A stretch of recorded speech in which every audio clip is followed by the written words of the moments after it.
Good morning students. अपन ने osmotic pressure पढ़ा था। ऑस्मोटिक प्रेशर के बाद में आपको मैंने वांट ऑफ फैक्टर पढ़ाया।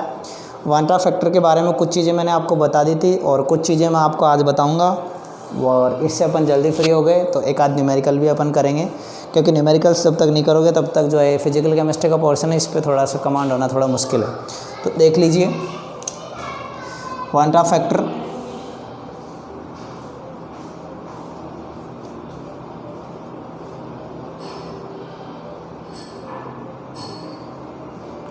वांट ऑफ फैक्टर के बारे में मैंने आपको बताया था कि देखिए, यदि अपने आई जो है, आई की वैल्यू ग्रेटर देन 1 आ रही है, इसका मतलब क्या हो रहा है कि डिसोसिएशन हो रहा है।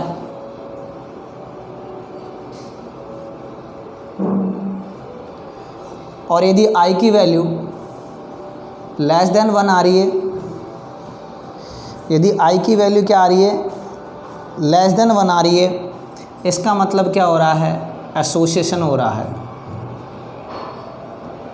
ये चीज़ आप लोगों को ध्यान में रखनी है। आई जब आप कैलकुलेट कर रहे हो, कल मैंने फॉर्मूले बताए थे आपको, तो आई जब आप कैलकुलेट कर रहे हो तो आई की वैल्यू यदि आपकी क्या आ रही है, ग्रेटर देन 1 आ रही है, इसका मतलब क्या हो रहा है, जो सॉल्यूट आप मिला रहे हो उसका सीधा जाके अंदर क्या हो रहा है, सॉल्वेंट में क्या हो रहा है, उसका डिसोसिएशन हो रहा है। और यदि आई की वैल्यू लेस देन 1 आ रही है, इसका मतलब उसका क्या हो रहा है, एसोसिएशन हो रहा है। भाई ग्रेटर देन 1 कब आएगी, जब वो स्प्लिट होगा, टूटेगा। आगे बात समझ में। और यदि वो कंबाइन होगा तो क्या हो जाएगी, 1 से भी कम हो जाएगी उसकी वैल्यू। अब दूसरी बात, जनरल फैक्टर है, ठीक है ना। यदि आई की वैल्यू इक्वल टू 1 है, यदि आई की वैल्यू क्या है, इक्वल टू 1 है, तो क्या है, नो डिसोसिएशन और एसोसिएशन। वहाँ पर कुछ भी नहीं हो रहा है, ना तो डिसोसिएशन हो रहा है और ना ही एसोसिएशन हो रहा है। क्लियर है चीज़। अब जैसे कि मैंने आपको बताया था कि ऑस्मोटिक प्रेशर जो है वो क्या है, कॉलिगेटिव प्रॉपर्टी है। बॉइलिंग पॉइंट जो है वो कॉलिगेटिव प्रॉपर्टी है, दे दीजिए। और एलिवेशन ऑफ बॉइलिंग पॉइंट वो भी आपकी कॉलिगेटिव प्रॉपर्टी है। और आपका जो वेपर प्रेशर में अपन ने रिलेटिव लॉवरिंग पढ़ी थी वो भी आपकी कॉलिगेटिव प्रॉपर्टी है। तो उन सबके फॉर्मूले मैंने आप लोगों को बताए थे और वो फॉर्मूले मैं आपको यहाँ लिख रहा हूँ और उनसे मैं वांट ऑफ फैक्टर को रिलेट कर रहा हूँ। ये चीज़ आप लोग थोड़ा सा ध्यान से देख लेना कि वांट ऑफ फैक्टर जो है उनमें कैसे हमको कंबाइन करना होता है। देखिए, मैंने आपको सबसे पहले पढ़ाया था relative lowering of vapour pressure. तो मैंने उसका फॉर्मूला बताया था P0 minus PS by P0 equal to XA। Clear है चीज़। तो यहाँ पर आप कुछ मत करो, यहाँ पर आप क्या रख दो, वांट ऑफ फैक्टर की वैल्यू रख दो। अब ये वांट ऑफ फैक्टर इसमें कंबाइन हो गया। क्लियर है चीज़। अब मैं बात करूँ B की, तो एलिवेशन ऑफ बॉइलिंग पॉइंट मैंने आपको बताया था del TB equal to KB into M। तो यहाँ क्या रख देंगे, van't Hoff factor. Third formula आपको बताया था मैंने del TF equal to KF into M। यहाँ पे भी हम क्या करेंगे, वांट ऑफ फैक्टर को मल्टीप्लाई कर देंगे। लास्ट फॉर्मूला मैंने आपको 4 ही कॉलिगेटिव प्रॉपर्टी बताई है। लास्ट कॉलिगेटिव प्रॉपर्टी बताई थी मैंने आपको पाई इक्वल टू CRT।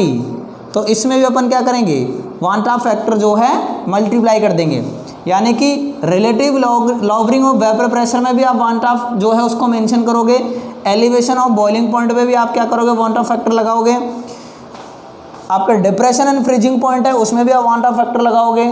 और यदि आपके क्या है ऑस्मोटिक प्रेशर है तो उसमें भी आप क्या लगाओगे, वांट ऑफ फैक्टर लगाओगे। तो फटाफट आप इसको लिख लीजिए, फिर अपन थोड़ा आगे पढ़ेंगे।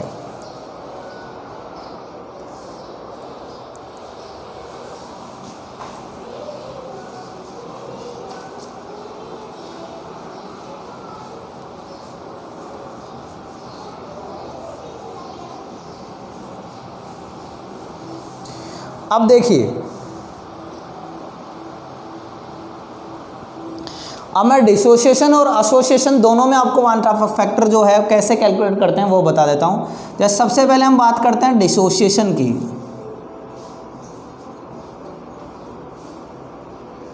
डिसोसिएशन जो है उसमें जैसे मैं एक मॉलिक्यूल लेता हूँ NaCl, जैसे मैंने लिया NaCl, तो NaCl जो है उसको जब आप सॉल्यूशन में यानी सॉल्वेंट में आप मिक्स करोगे तो यह डिजॉल्व होगा Na positive plus Cl negative में। अब देखिए t इक्वल टू 0 टाइम पर, यानी अभी रिएक्शन स्टार्ट हुई नहीं, रिएक्शन स्टार्ट नहीं हुई है तो इसकी तो वैल्यू क्या रहेगी 1 रहेगी, लेकिन इनकी वैल्यू क्या रहेगी 0 रहेगी। क्लियर है चीज़, क्योंकि अभी रिएक्शन चालू हुई नहीं है। t बराबर क्या है, समय कितना है 0 है, अभी हमने NaCl को वाटर में डिजोल्व किया ही नहीं है। समझ में आ गई बात। अब मैं कहता हूँ आफ्टर सम टाइम यानी t टाइम बाद ये जो है ये अल्फा बनता है, तो ये भी क्या बनेगा अल्फा। अब ये अल्फा जो बन रहा है Na और Cl वो जाएगा किस में से NaCl में से, तो हम इसमें से क्या कर देंगे इसको माइनस। ये कंडीशन कब है एट इक्विलिब्रियम, ये कंडीशन कब है एट इक्विलिब्रियम। क्लियर है चीज। अब देखिए ये क्या है, ये कंडीशन है बिफोर एसोसिएशन, बिफोर एसोसिएशन और डिसोसिएशन, और ये कंडीशन क्या है रिएक्शन होने के बाद, मतलब ये कंडीशन क्या हो गई आफ्टर एसोसिएशन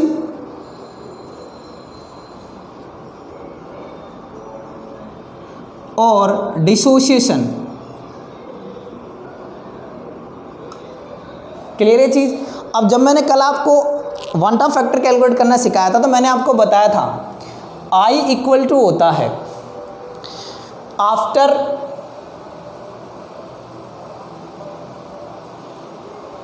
एसोसिएशन और dissociation divided by before association और डिसोसिएशन। बस ये जो फॉर्मूला है इस बेसिस पे अपन को इसको रख देना है। तो देखिए मैं यहाँ पुट कर रहा हूँ I इक्वल टू, वो कह रहा है आफ्टर एसोसिएशन और डिसोसिएशन। तो देखो आफ्टर एसोसिएशन और डिसोसिएशन वैल्यू क्या है, ये है, देखो इसको ध्यान से, ये वैल्यू आफ्टर एसोसिएशन और डिसोसिएशन है, मतलब मैं रखूँगा 1 minus alpha plus alpha plus alpha, 1 minus alpha plus alpha plus alpha divided by before association और डिसोसिएशन। यहाँ देखो बिफोर एसोसिएशन और डिसोसिएशन कितना है 1, तो क्या रख देंगे 1। अब देखिए ये माइनस का ये प्लस का कैंसिल हो गया, 1 से भाग देंगे कोई सेंस ही नहीं है, तो I बराबर क्या हो गया 1 प्लस अल्फ़ा। यानी कि जब आप किसी सॉल्यूट को सॉल्वेंट में डालोगे और यदि उसका क्या होता है डिसोसिएशन होता है तो वहाँ पर I जो है उसकी वैल्यू आएगी 1 माइनस अल्फ़ा। फटाफट इसका स्क्रीनशॉट ले लीजिए।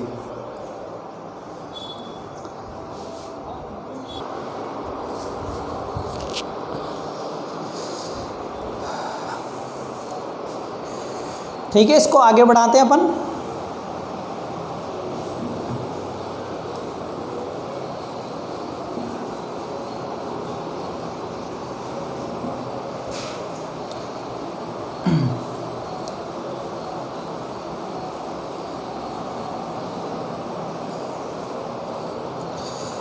अब मैं बात करता हूं एसोसिएशन की।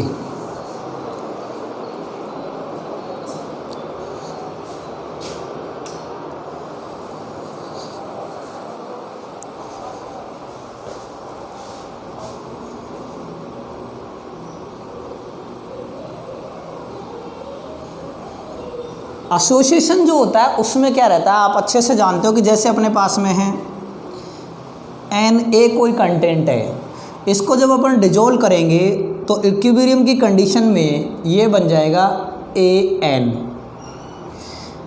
यानी कि T इक्वल टू 0 पर ये 1 है और ये क्या है 0 है, लेकिन T इक्वल टू T पर ये हो जाएगा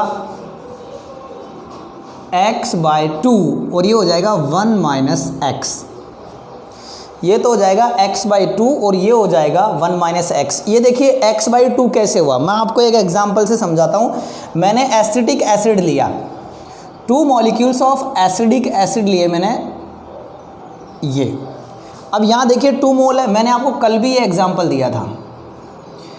अब इसको जब हम वाटर में डिजोल्व करते हैं तो ये हाइड्रोजन बॉन्डिंग करता है, जिसकी वजह से इसमें एसोसिएशन हो जाता है, यानी कि ये 2 जो मॉलिक्यूल्स हैं वो हाइड्रोजन बॉन्डिंग से ये हाइड्रोजन बॉन्डिंग हो गई। तो यहाँ कितने थे, मैंने 2 लगाया पहले तो 2 मोल है, लेकिन यहाँ कितना रह गया 1 मोल। तो एक तरह से इसका क्या हो गया, हाफ हो गया ना, तो इसलिए हम क्या कर रहे हैं, इसको हाफ कर रहे हैं। बस अब काम हो गया। I equal to after association और dissociation divided by before association और डिसोसिएशन। तो I equal to after association और डिसोसिएशन क्या है, ये है, तो 1 minus x plus x/2 by before 1। बस ये वैल्यू जो है आपकी क्या आ गई, एसोसिएशन में I की वैल्यू आपको ऐसे कैलकुलेट करनी है। फटाफट इसका स्क्रीनशॉट ले लीजिए और अब मैं आपको इसके ऊपर न्यूमेरिकल्स करवा देता हूँ।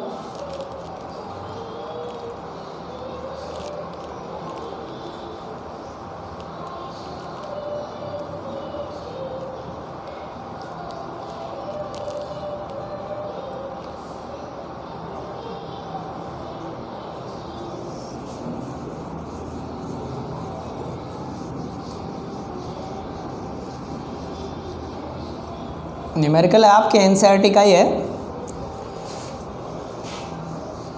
क्योंकि ये जो है ऑस्मोटिक प्रेशर जो है या फिर आपका डिप्रेशन एंड फ्रीजिंग पॉइंट है, एलिवेशन ऑफ बॉइलिंग पॉइंट है या फिर relative lowering of vapour pressure, इन पर जब तक आप न्यूमेरिकल नहीं करोगे तब तक कोई मतलब नहीं है। तो मैं एग्जांपल नंबर 1 ले रहा हूँ। तो आपके पास में है लगभग 200 centimetre cube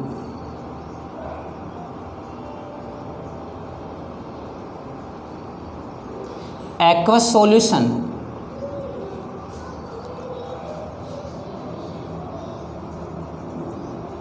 of protein has 1.26 gram of protein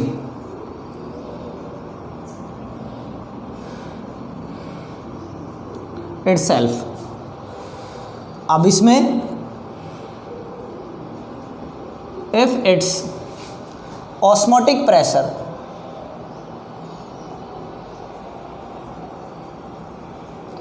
if its osmotic pressure 2.57 into 10 to the power minus 3 bar at 300 Kelvin,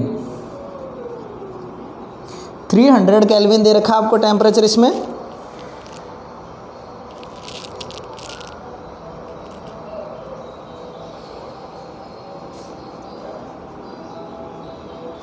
Then what will be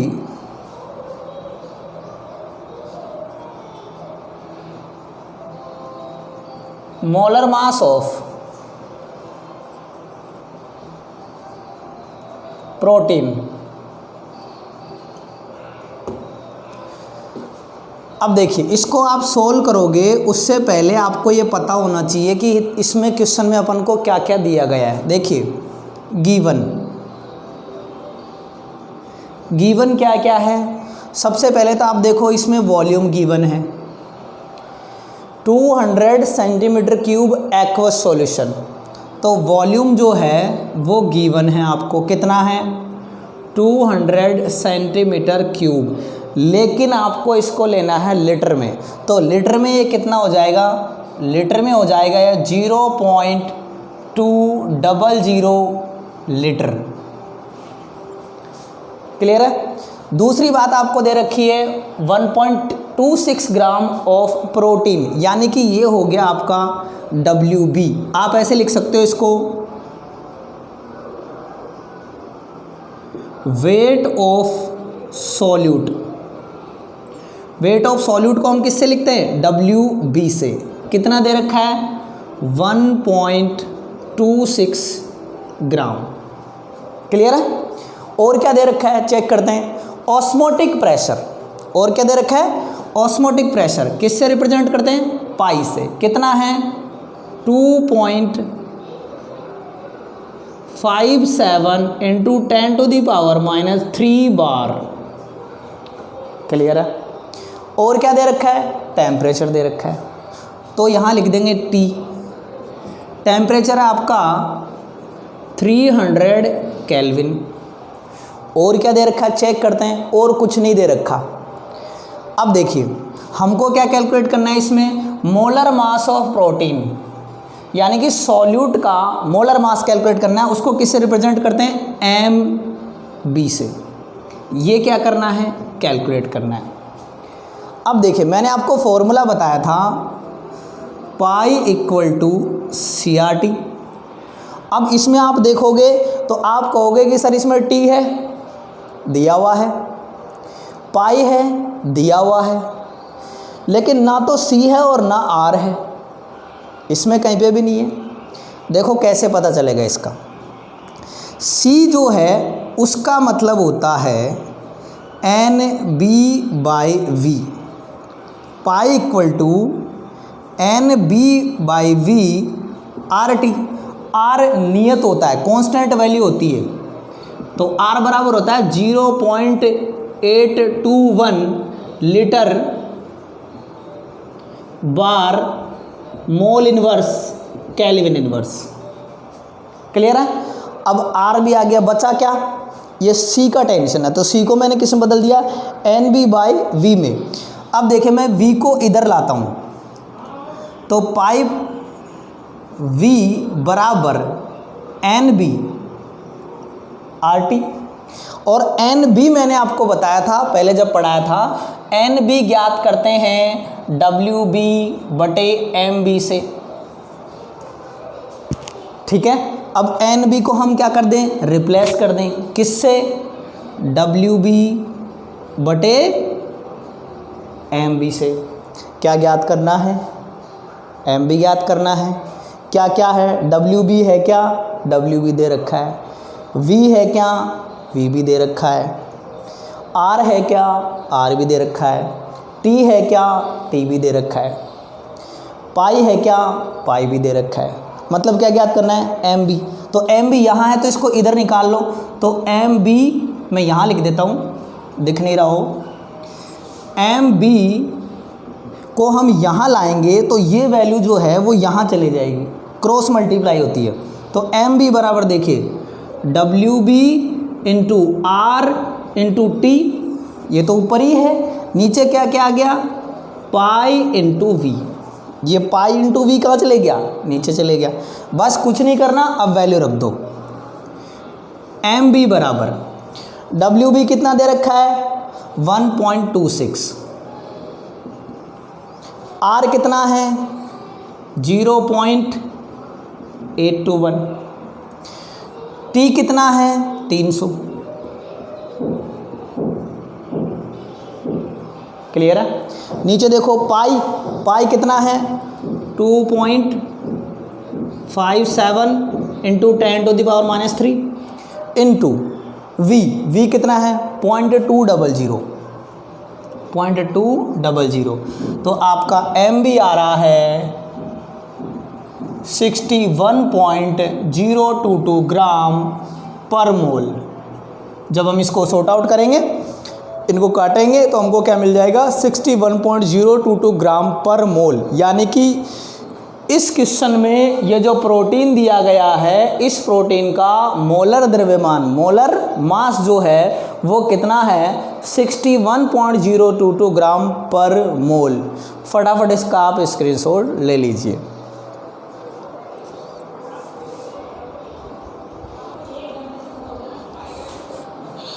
next question करते हैं हम। Next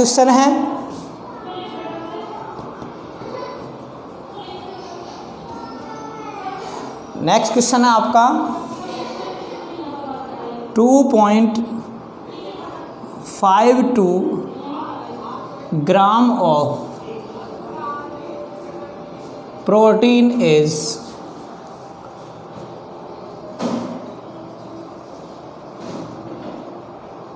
dissolved in 3 liter of H2.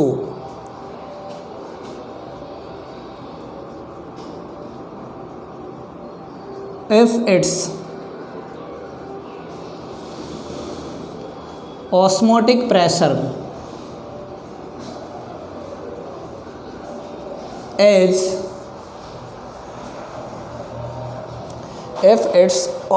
pressure is 4 bar at 400 Kelvin, then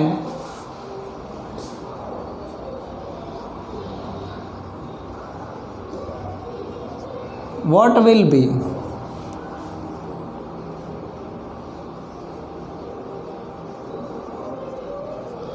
molar mass of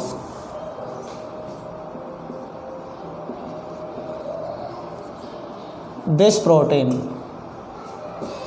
देखिए, वही solution करने से पहले हम क्या करेंगे, देखेंगे गिवन क्या क्या है। गिवन है आपको WB कितना है 2.52 ग्राम, क्लियर है।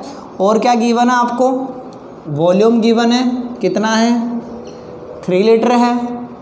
और क्या है, वेपर ऑस्मोटिक प्रेशर कितना है 4 बार है। टेम्परेचर कितना है 400 केल्विन है। आर कितना है 0.0821 litre bar mole inverse kelvin inverse. और क्या बचा आपके पास में, एम बी क्या करना है, कैलकुलेट करना है। तो देखिए फॉर्मूला क्या है, फॉर्मूला क्या है, पाई इक्वल टू CRT। तो pi V equal to NB/RT। तो पाई V WB/MB/RT। तो MB बराबर WB into R into T बटे क्या आ गया पाई इंटू V। वैल्यू रख देते हैं, MB बराबर WB into R into T बटे पाई इंटू V। तो MB बराबर WB कितना है, WB है आपका 2.52 इंटू R कितना है 0.821 इंटू 400 बाय, ये आ गया आपका कितना, पाई है आपका 4 इंटू V कितना आपका 3। तो ये इससे कैंसिल हो गया 10 टाइम, ये इससे कैंसिल हो गया 0.84 टाइम, ठीक है। तो MB बराबर 6 पॉइंट कुछ जो है वो आ गया। मैं चेक कर लेता हूँ इसको एक बार कैलकुलेट करके।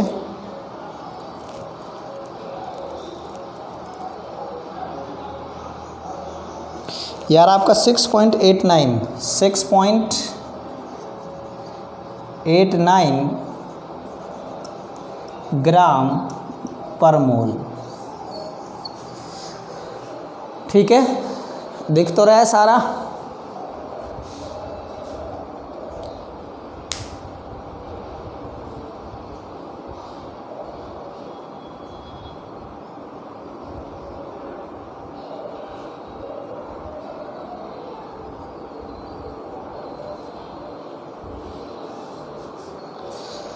ठीक है। जैसे 2.5 gram of protein it dissolve in 3 liter of H2O. If its osmotic pressure is 4 bar at 400 Kelvin, then what will be molar mass of this protein? तो देखिए गिवन है अपन को क्या है, WB कितना है 2.52, V कितना है 3 लीटर है, पाई 4 बार, T है 400 केल्विन, R है 0.0821 litre bar mole inverse kelvin inverse, MB क्या करना है कैलकुलेट करना है, pi equal to CRT, pi V equal to NBRT, क्योंकि C बराबर NB बाई V आएगा, तो पाई V बराबर WB RT बाई MB, तो MB को इधर ले जाएंगे तो पाई V कहाँ जाएगा, नीचे आ जाएगा। MB बराबर WB की वैल्यू हमने यहाँ से रख ली, R की वैल्यू हमने यहाँ से रख ली, T की वैल्यू हमने यहाँ से रख ली, पाई की वैल्यू जो है वो हमने यहाँ से रख ली और V की वैल्यू जो है हमने यहाँ से रख ली। जब इसको सॉर्ट आउट किया तो कितना आ गया 6.89 ग्राम पर मोल। यानी कि ये जो आपका सॉल्यूशन गिवन है, इस सॉल्यूशन में प्रोटीन का मोलर मास 6.89 ग्राम पर मोल है। तो मेरे हिसाब से बच्चों आपको ये चीज़ समझ में आ गई होगी, और आप इन्हीं न्यूमेरिकल्स में नहीं, आपको और भी न्यूमेरिकल्स घर पे करने हैं। आपको कहीं पे कोई प्रॉब्लम रहती है तो आप बिना किसी हेजिटेशन के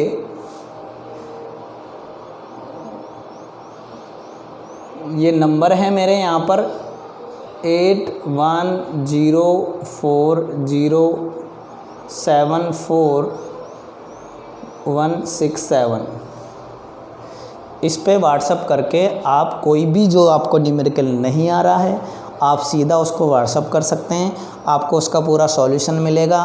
कोई प्रॉब्लम रहती है, कोई भी प्रॉब्लम रहती है, आपको वीडियो में कोई प्रॉब्लम रहती है तब भी आप आराम से इस पर पूछ सकते हो, डाउट को आप लिख के भेज सकते हो, जब भी कोई प्रॉब्लम हो आप आराम से पूछ सकते हो। चैनल को ज़्यादा से ज़्यादा शेयर करना है, ज़्यादा से ज़्यादा लाइक करना है और ज़्यादा से ज़्यादा बच्चों तक पहुँचाना है। सब्सक्राइब करके और बेल आइकन तो ऑन करना ही है, क्योंकि वो तो खुद के लिए काम है, ताकि आने वाले वीडियो जो उनका आपको पता चलता रहे। और शेयर करना इसलिए बता रहा हूँ क्योंकि जितने ज़्यादा शेयर करोगे इस लॉकडाउन के टाइम में उन बच्चों का भी थोड़ा फ़ायदा हो जाएगा। क्लियर है? तो नोट्स बनाते रहिए बेटा। आज आपका ये सॉल्यूशन चैप्टर जो है वो कम्प्लीटली फिनिश हो चुका है। अभी हम 1 या 2 दिन लगातार कंटिन्यूसली न्यूमेरिकल्स पे वर्क करेंगे। न्यूमेरिकल्स जब फिनिश हो जाएंगे उसके बाद हम अगला चैप्टर जो है वो स्टार्ट करेंगे। तो पहले आपके हम NCERT के न्यूमेरिकल्स लेंगे और उसके बाद हम लेंगे कुछ प्रीवियस ईयर के जो एग्ज़ाम्स हैं उनके न्यूमेरिकल्स लेंगे और उसके बाद अपन आगे बढ़ेंगे अगले चैप्टर पे। तो stay at home and be safe. Clear है चीज़? और ध्यान रहे चैनल को आपको लगातार वॉच करते रहना है वीडियो को, ताकि आपको एक बार वीडियो समझ में नहीं आता तो उसको दोबारा देखिए, दोबारा समझ में नहीं आता तीसरी बार देखिए, लेकिन जब तक देखते रहिए जब तक समझ में नहीं आ जाए कम्प्लीटली, और उसके नोट्स भी आप लोग बनाते रहिए। थैंक यू बेटा, धन्यवाद।